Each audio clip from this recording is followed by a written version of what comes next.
This happens so often now, so frequently that most people don't even notice it anymore. In the last 24 hours, what could be the best example of Trump hate from the media and corruption from the media that we've ever seen. Here's the headline. Lead investigator into Joe Biden's use of the autopen signed letters himself with a digital signature. And here's the alleged scoop, according to NBC News.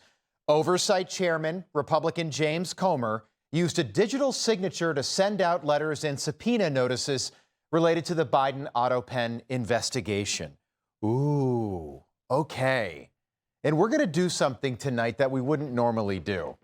We're just going to read you this article so you can see for yourself just how corrupt these people really are. Again, this is from NBC News. It starts with, quote, James Comer has been leading the probe into Joe Biden's cognitive state during his presidency, with Republicans alleging that Biden's occasional use of an autopen to sign documents, a practice other presidents have used as well, demonstrated that he wasn't fully in control or aware of what his administration was doing. Okay, full stop.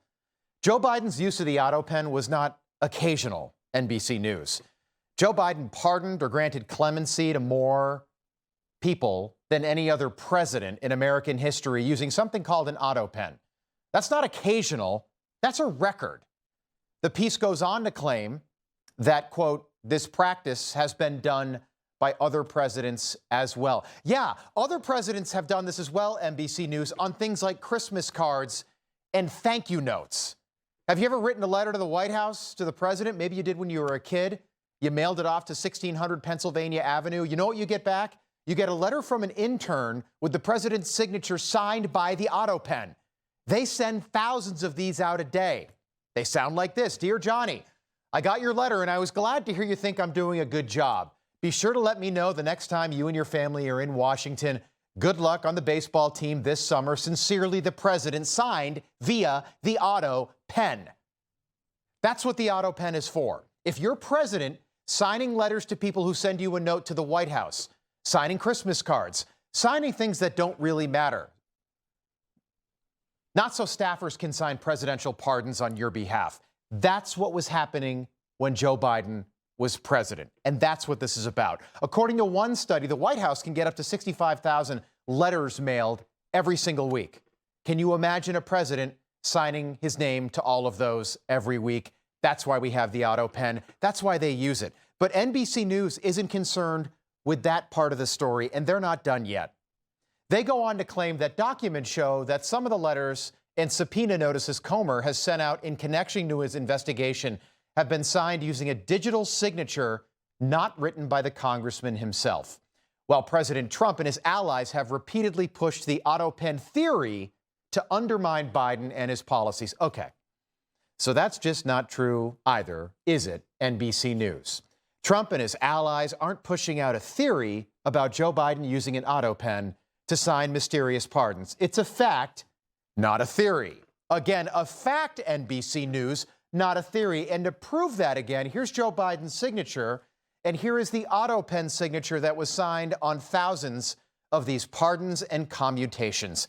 Isn't that just amazing how all those signatures just line up absolutely perfectly? It's also worth mentioning that NBC News published this report after Joe Biden himself sat down with the New York Times on Sunday and confirmed that his chief of staff, Jeff Zients, sent an email out at 10:28 p.m. on the final night of Joe Biden's presidency, stating that I approve the use of the autopen for the execution of all of the following pardons, meaning the autopen was used on thousands of pardons and commutations, and Joe Biden likely had no idea what he was doing, where he was, who he was pardoning or commuting, and that's what this was all about. Joe Biden was never really in charge, was he? But the media, NBC News, refused to cover that part of the story because that part of the story is inconvenient for Democrats and Joe Biden. NBC then tries to claim that James Comer used the autopen on a congressional subpoena, something we asked him about last month.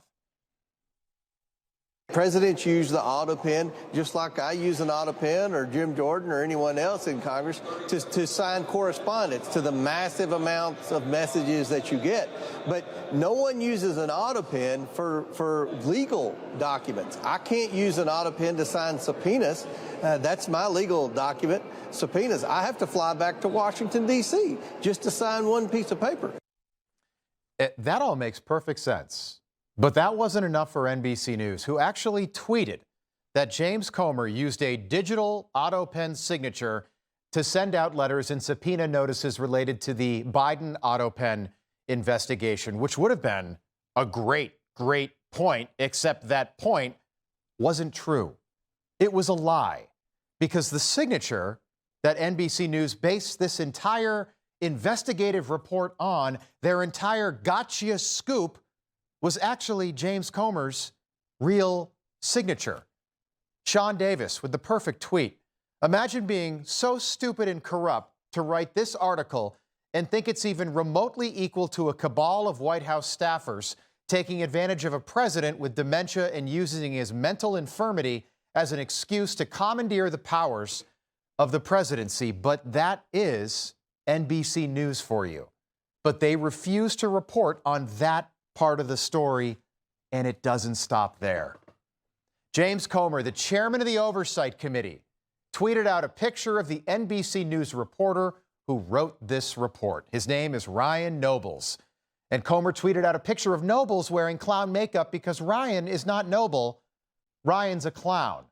He wrote a 25-paragraph report based on a lie, and his network is so biased and so darn corrupt that they had no problem publishing that lie, knowing that there are actually people out there who will read it and believe it and take it as fact.